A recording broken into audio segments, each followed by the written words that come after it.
In the past few months, the war in Ukraine has taken some dramatic turns. Ukraine launched a surprise incursion into Russian territory, seizing chunks of Kursk province and embarrassing President Vladimir Putin. Blown out windows, blackened balconies, and the blanched faces of terrified civilians have come to mark Russia's war on Ukraine. But this is a Russian city. Ukraine has brought the war over the border. It's the biggest foreign incursion into Russia since the Second World War, and today saw the extraordinary sight of a Ukrainian war correspondent reporting from inside Russia. They were taken by surprise and they're having huge difficulties in terms of controlling the situation. Russia retaliated with a number of devastating attacks on Ukrainian cities and military facilities, and continued to seize more territory in Donetsk. Ukrainian units are slowly being pushed back as the Russian army steadily advances. The town is vital for supplying Ukrainian troops and for controlling the Donetsk region. Rather than moving toward a negotiated settlement, the war seems to be escalating.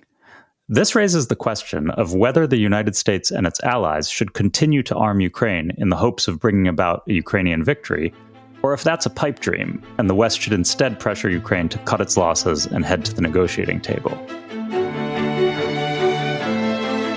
Welcome to Counterpoint. Each week, we'll look at one pressing question facing world leaders from two opposing points of view. I'm Sasha Polakow-Suransky, a deputy editor at Foreign Policy and your host and moderator for the show. Today, we're going to tackle the question, should the West pressure Ukraine to negotiate an end to the war? Joining us to argue in favor of pressuring Ukraine to negotiate with Russia is Emma Ashford, a senior fellow at the Stimson Center and an adjunct assistant professor at Georgetown. Welcome, Emma, and thanks for being here. Glad to be here. Very exciting. And to argue against pressuring Ukraine to negotiate now is Rajan Menon, director of the Grand Strategy Program at Defense Priorities and a senior research fellow at Columbia University. Welcome, Rajan. Hi, Sasha. Thanks for having me. Counterpoint is a foreign policy podcast in partnership with the Doha Forum. Let's get started. Emma, you and two colleagues wrote an article earlier this year in Foreign Policy arguing that Ukraine will never manage to retake all of its lost territory, and the time has come to encourage negotiations between Ukraine and Russia. Why should Ukrainian President Volodymyr Zelensky pursue a negotiated settlement now instead of continuing the fight? So it's not clear to me that the question is actually about forcing Ukraine to the negotiating table versus discussions in Western capitals about the extent to which they're willing to keep supporting Ukraine.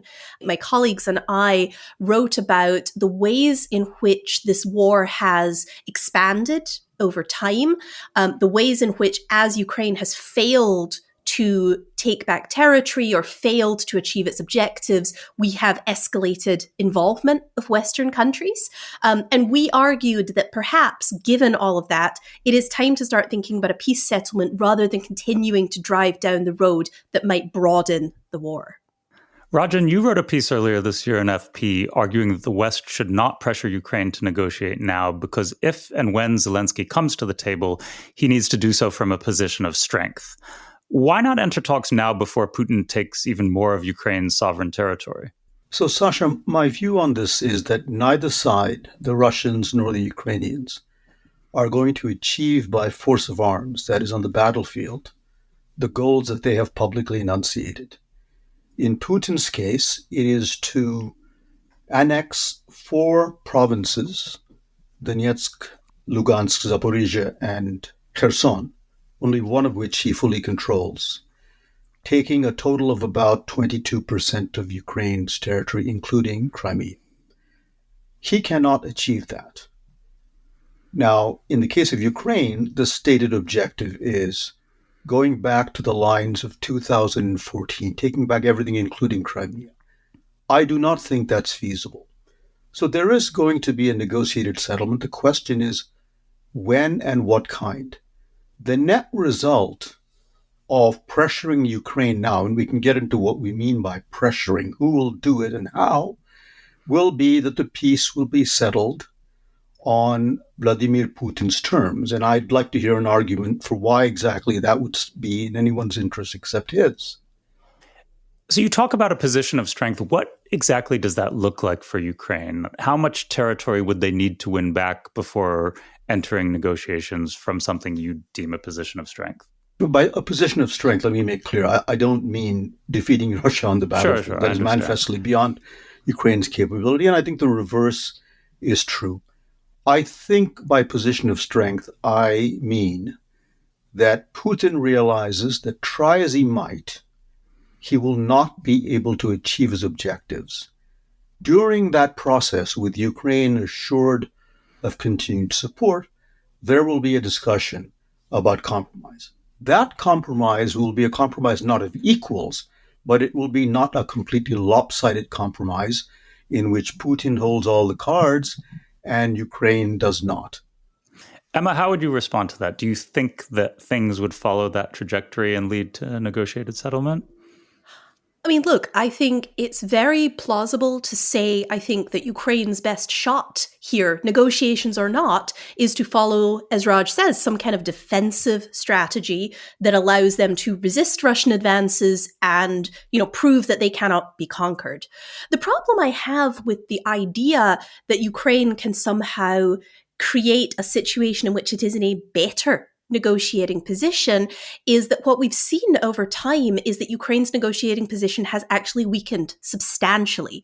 There are points over the last 2 years where we have seen, in retrospect, it's pretty obvious that Ukraine would have been better to negotiate then. For example, ahead of last year's failed counteroffensive, when the result of that was still unknown, that would have been a point of strength for Ukraine to negotiate. Even the early months of the war, right? May, June of 2022, the Ukrainians had shown that they could resist the worst of the Russian advance, that Russia had had to pivot away from trying to seize Kiev, focus just on the Donbass and eastern Ukraine. That was a position of weakness for Russia compared to where it could have been if it had actually been successful. My problem is I don't see a position of strength like that emerging for Ukraine again any time in the foreseeable future. We're in a position of Ukrainian losses right now, and I struggle to see how those could be reversed given all of the existing practical constraints on Ukraine. Well, Emma makes some very good points. Let me try to broaden the lens a little bit. I happen to have a much less exalted view of the Russian army than most people do, and I'm not saying that Emma does. Let us remember that Vladimir Putin began this war with about 100,000 troops. He didn't intend to conquer all of Ukraine. That's impossible. He meant to decapitate the leadership and take as much of the north and the east and the south as he could. So before the war began, Russia had about 8% of Ukrainian territory. By the middle of 2022, it had about 28%. By the end of 2022, the figure was reduced to about 18% of Ukrainian territory. That's not a bad record for a country that is manifestly weaker. In terms of the constraints she's pointed out vis-a-vis Ukraine, let me give you some numbers on the Russian side. So based on obituaries and probate data, Mediazona, which is a Russian independent outlet, and the BBC have calculated the Russians will lost between 60,000 and 75,000 troops. British intelligence says that the total casualties are about 350,000. A third of the state budget now is occupied by feeding the war. Interest rates are 18%, inflation is 9%. The Russian economy is not collapsing, but it's important to recognize that it is not just one side that has constraints. If that were true, we wouldn't have T-54 and T-55 tanks that are almost as old as I am, and very few people are, being rolled out and brought to the front. Let's remember that the trouble began in February of this year. At the time, and from that point on, Ukraine was fighting with virtually no supplies. Why was that? Because Congress was diggering about the question of whether to approve the aid package. It was approved, as you know, at the end of April, $61 billion, $27 billion or so of that military aid. That aid has begun to flow. So to the extent that the Russian army has made headway, it is because Ukraine did not have the wherewithal to fight. My point is not that Russia is a paper tiger, but we need to keep in perspective the Russian performance that hasn't been very, very good. So the question is, Will continuing aid enable Ukraine to have a stronger position? I think manifestly the answer is yes, for two reasons. It will have more firepower. And in the 4 visits that I've made to Ukraine, I've yet to meet a single person who says the suffering has gotten so bad that it's time to cut a deal with Russia on Russia's terms. There's no lack of morale. Emma, you said earlier that when you think of bringing Ukraine to the table, it's not necessarily a matter of forcing them. How would you see negotiations coming about? I think we tend to frame this in the sense of, the US is going to force the Ukrainians to the table because we're done with the war, right? That would be a very inflammatory framing of this, but I think that's how you often hear it discussed in the media. And I think actually that what it would look like in practice much more so is a conversation, an understanding, a conversation between Washington and Kiev, other European partners, about what the United States is willing to continue to provide. And this would not necessarily take the form of some ultimatum, but I do think it would certainly be better for US policymakers in particular to be a little more honest about some of the constraints on the US ability to continue that funding, that arming over time in terms of public opinion, in terms of our electoral politics, right? Rather than simply continuing to say, it's all going to be great, it's going to continue forever, just keep going with the war. So for me, this really isn't about pressure. This is about helping Kiev understand what the limits of American support are likely to be over time. I'm not opposed to the two sides having a conversation. But imagine for a moment, Sasha, that you and I have a dispute over something that's very serious. And you have more resources than I, but I have some resources too, and I'm being supplied by an outside party. If we enter into a conversation with my benefactors pressuring me or reducing support, who would have the upper hand in that conversation? Rajan, let's talk about Kursk a little bit. In early August, Ukrainian forces surprised everyone and pushed across the border into the Kursk region of Russia. They've held land there and captured Russian soldiers, and Russia's had to increase its own forces in the area and expend resources to try to push the Ukrainians out. This appears to be more of a symbolic victory than a military one, though. Does that change the state of play in this conflict?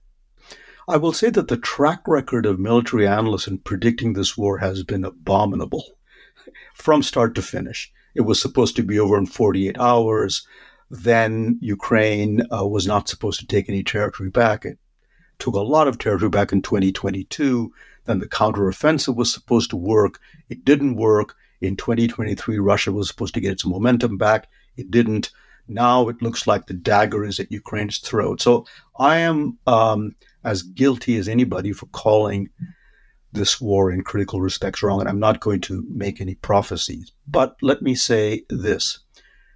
I think the argument that the problems in the Donetsk theater, which is the main theater of the war now, it's not Zaporizhia, it's not Kherson, it's not even Lugansk, it's in Donetsk and in particular Pokrovsk.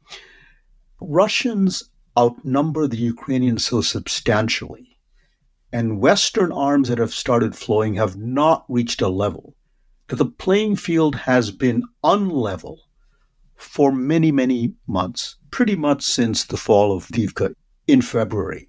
The difficulty is not that the Ukrainians have taken troops from Donetsk and moved them to Kursk, and that is why the Russians are advancing. They've been advancing for a very, very long time before the Kursk camp. But if I had to fault the Ukrainians for anything, I would say it is the lack of very strong defense lines in front of places like Kursk. That is the main problem. In defense of the Ukrainian army, when you're being pummeled by artillery, FAB bombs, and FAB drones and Kinjal missiles, it's not altogether the best environment in which to dig trenches. So I think this notion that what a stupid thing they did by going into Kursk when they have their hands full in Donetsk misses the point that the Russian momentum has been very significant for many months, well before the Kursk gambit. Emma, do you think the Kursk offensive makes a difference? Look, I mean, it clearly did the PR job that it was meant to do. this offensive allowed Ukraine in the West to look like it was making gains again. And for that, it's a significant success. I hesitate to call it a significant military success because it appears that that area was not undefended by Russia, but defended largely by conscripts, National Guard, forces that simply weren't prepared for a major incursion. It remains to be seen whether the Ukrainians can hold this territory. And I think perhaps most importantly, it remains to be seen whether stripping that many defenders from the Donbass, from Ukraine's very limited pool of reserves, and then sending them into Kursk to hold this small pocket, is that going to be the best use of those resources? Only time will tell. And, I hope the Ukrainians are right, that this is something that will help them, but I worry that they may be wrong and may have misinterpreted things. Just one other comment sort of on a few things that Raj said. I'm just curious, you talked about the level of Western support has not been sufficient to allow Ukraine to overcome its structural deficiencies, or that's my words in your mouth. But, I take the problem here that you're describing to be Ukraine is a lot smaller than Russia. Ukraine is poorer. Ukraine has a smaller population. Those are significant deficits that it has to deal with when it looks at Russia. And as you say, Russia is certainly experiencing significant costs here. But what level of ammunition and supplies from the West would actually be sufficient to overcome that deficit? And again, I think we have poured significant amounts of weapons, funds, all kinds of training and new equipment into Ukraine over the last 2 and a bit years. We've seen some gains as a result of it. But if that is not enough to achieve success, then what are we actually talking about? What would be necessary to give Ukraine the standing that it needs to, as you say, put it in a better negotiating position? Because it seems to me that in the West, we're starting to run up against not only the limits of political opinion, of funding, we're actually starting to run up against the practicalities of we are running out of ammunition because we did not dial up our production here at home back in 2022. Rajan, what would be enough? Again, let's broaden the lens. Ukraine, a country of 38 million people, goes to war against the world's second superpower that has about 143 million people. Russia has a gigantic advantage in everything from soldiers to artillery pieces to long-range missiles to artillery to counter-battery radar. You would have expected this to be a debacle for Ukraine. We are in year 2.5. There is no sign that Vladimir Putin is about to achieve the objectives that when I last heard him spell it out, the end of last year in his televised address to the nation where he holds forth for hours at a time, that he wants all 4 provinces, neutralization and denazification. So in the large scheme of things, I would say Western aid has been extraordinarily effective. So when I say supply Ukraine to keep it in the fight, I don't mean, as I said at the very outset, to defeat Russia. I don't think that's possible. I think the question is, what does the end game for a settlement look like? And does one side hold all the cards in that conversation, or do both sides hold cards? One may hold stronger cards, but the other has something with which to bargain.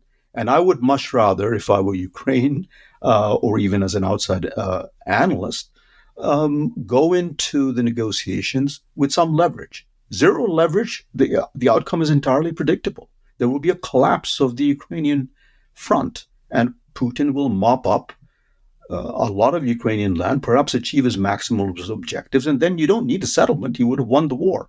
You're listening to Counterpoint. I'm Sasha Polakow-Suransky. We'll be right back.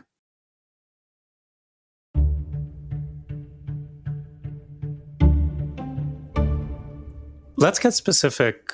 Can we talk about weapon systems, specific hardware that Ukraine needs that would give it the leverage that you're talking about? Artillery, counter-battery radar, and air defense systems. Those would be the key.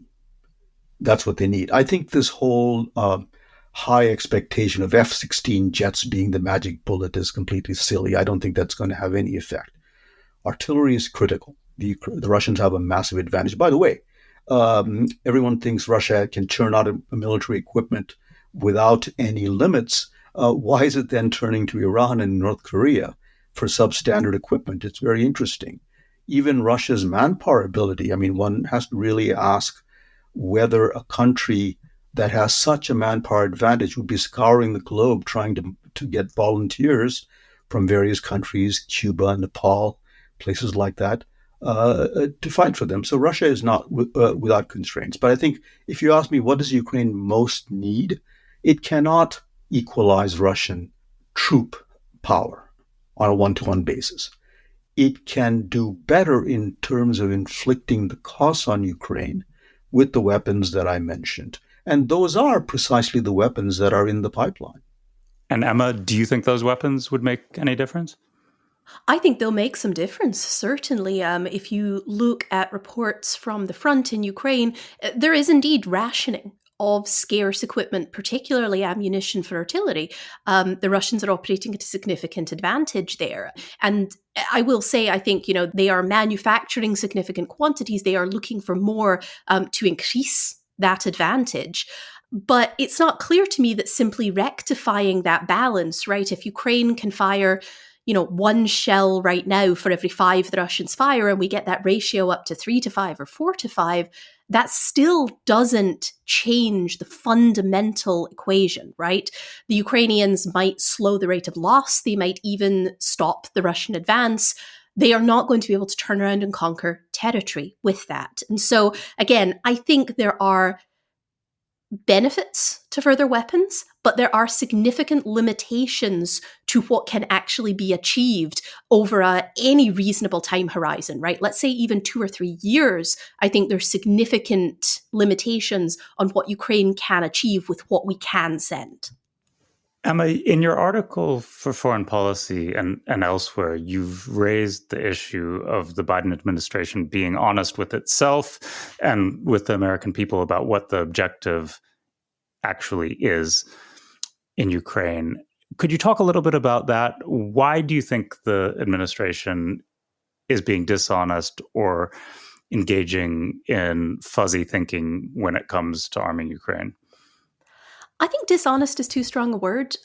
My concern, and I think the argument that myself and my co-authors made in the article, is that there is an element of magical thinking in how the administration and how others in Washington are approaching this conflict. Perhaps something that points to a bigger American sort of psychological problem of being unable to accept success that is less than complete victory. And I think we could argue, right, that Ukraine has met the initial strategic goals that we set out to do, right? Again, Ukraine remains independent. The government in Kiev remains the one that was elected by the people.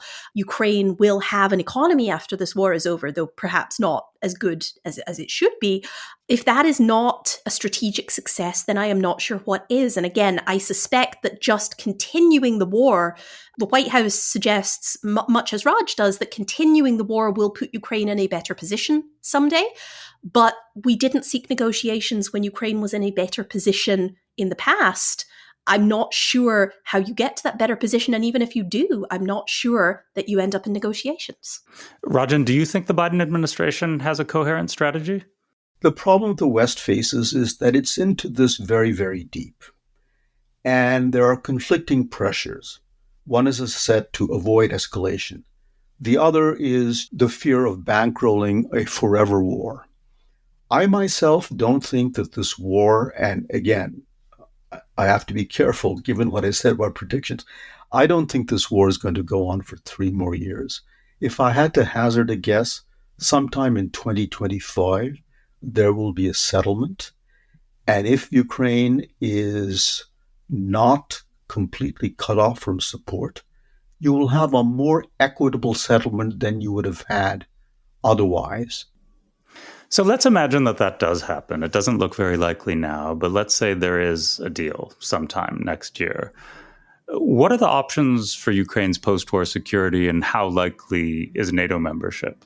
When I go to Ukraine, the most difficult conversations I have with friends there is that they should not stake their post-war security and protection on NATO membership.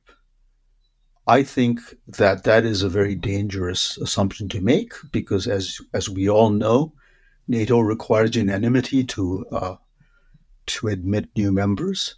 I can think of at least 3 countries at the moment who are on the record as having said that they will not support Ukraine's membership. So what are the other alternatives? One is, and I am one who I think, like Emma, would like the Europeans to do much, much more for their own defense, a European security guarantee. It could be within NATO, but you'd have to find some clever lawyers to wall it off from Article 5. But in principle, that could be done. It could be done outside NATO with a subset of European countries acting as guarantors. The third option would be what is known as armed neutrality, that Putin has said he will not allow. But armed neutrality would work like this. Ukraine would say, we will not join any bloc, either NATO or some future Russian military alliance. We will not allow offensive weapons to be stationed on our territory, but we reserve the right to train and equip our army from any quarter we choose. Now, what would this do? It wouldn't mean that in a future war, Russia might not prevail again, but it would over time raise the cost. And some people say, well, Russia has had a go. It'll just take what in Russian is called a peredishka, a breath, and it will start again. But if you look at it from a Russian leader's point of view, would they really want to go up against Ukraine a second time, especially down the line if it re-equips and trains and is a more substantial adversary? And then finally, I would say this, and I don't have any knowledge that anyone in Ukraine is thinking this, but it has occurred to me. Would Ukraine ultimately conclude that the only route for it to equalize the deterrence equation with Russia is to seek nuclear weapons? I'm not an advocate for that, but I would have to say that if I were sitting in Kiev, I would certainly be having that among my list of options. Emma, how do you see a potential post-war security arrangement? I think it's been very clear for quite a long time, as Raj says, that NATO membership is not on the table. I mean, no matter how much Kiev would like it to be, NATO membership is not anywhere in the foreseeable future for Ukraine. The question is whether some weaker form of security commitment is what it will take to get Ukraine to the negotiating table. And I'd say that this is one of those phrases that is so capacious that it can really mean anything you want, right? Security commitment can mean something like Poland giving Ukraine an Article 5 style security guarantee, somehow saying that it's walled off from NATO, but it's really not. And I would very much oppose that because I genuinely think that has the potential for a second war, which incorporates NATO, not just Ukraine and Russia. If, on the other hand, security commitments means some kind of written declaration, even a binding one to Ukraine, for Western states to do what they're doing now, send arms and funding in the event of a future Russian intervention, I don't have any particular problem with that. That strikes me as very reasonable and also very credible, right? We're doing it right now, and so it is credible. I worry again that those more concrete forms of security guarantee, we will fight for Ukraine, they're also not credible. If we're not doing it now, why would we do it in the future? So we've talked about a potential peace settlement. What if Russia wins the war? What might that victory look like? And what would be the long-term consequences for Russia and Ukraine, and for that matter, for the US and NATO? Rajan? Sasha, I think you know that I have very definite thoughts about this. I think strategically, this war is already shaping up to be a defeat for Russia. Putin is not in Ukraine because he just wants to kill people and destroy things. He has an objective, right? Now, let's say that the war ends tomorrow. Ukraine loses and Putin wins the war on his terms. That is, all 4 provinces are annexed and Ukraine is forced to be a non-bloc country. Every time you go to Ukraine, it becomes clearer and clearer to any visitor that Ukrainian nationalism as it is shaping up is a nationalism that is premised on the principle that Ukraine ought to put as much distance linguistically, economically, culturally, politically, militarily between itself and Russia. The country to which Putin attaches the most importance has now become an adversary, and because it is the largest country in Europe, setting aside Western Russia, it will still be a very substantial country. So it's moved out of the Russian orbit irrevocably, even if it's fragmented and if pieces of it are bitten off. That's the first point. The second point is that as far as the eye can see, certainly as long as Putin is the ruler of Russia, I would argue beyond that, Russia has burned its bridges with the West. Now, you could say, well, Putin doesn't care about that.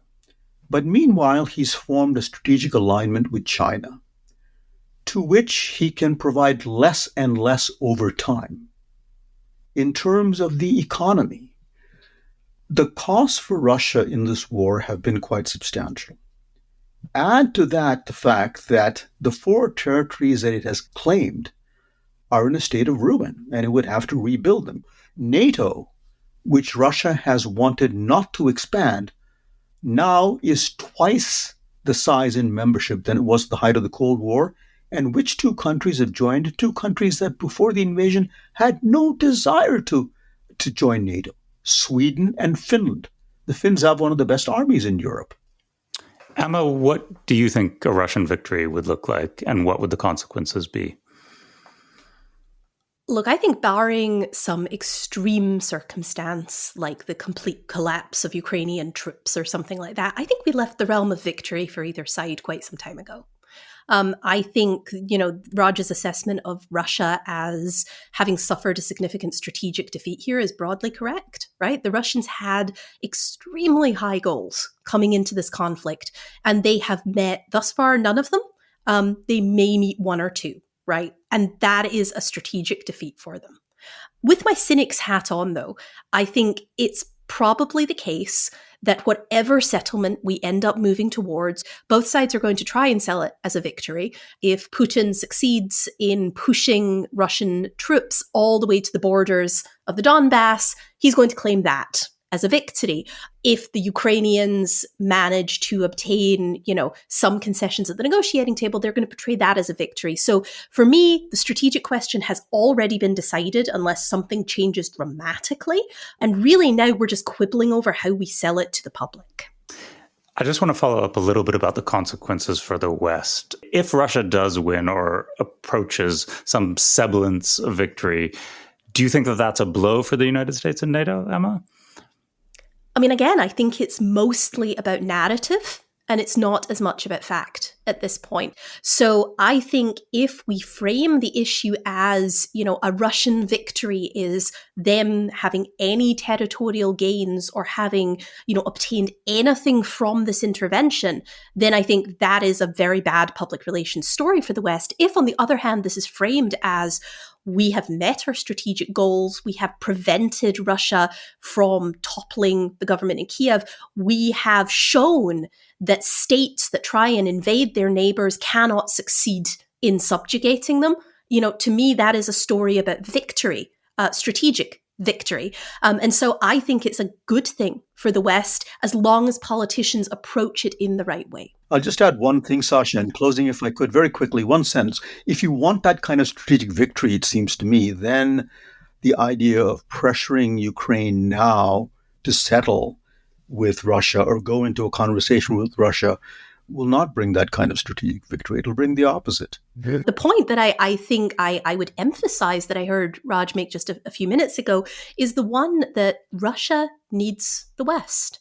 And I think the way we have framed this in the current discourse in Washington is very much about an axis of authoritarians, and the Russians and the Chinese are now joined at the hip and we're never going to be able to do anything about that. And I think, again, whenever we get to the negotiation stage, something that is really important for Western policymakers to bear in mind is that we should try and leave a path to move past this war in a decade or 2 in a way that allows the Russians to pull back from Beijing, because I think strategically speaking, at the grand strategic level, that is more in US interests than the alternative.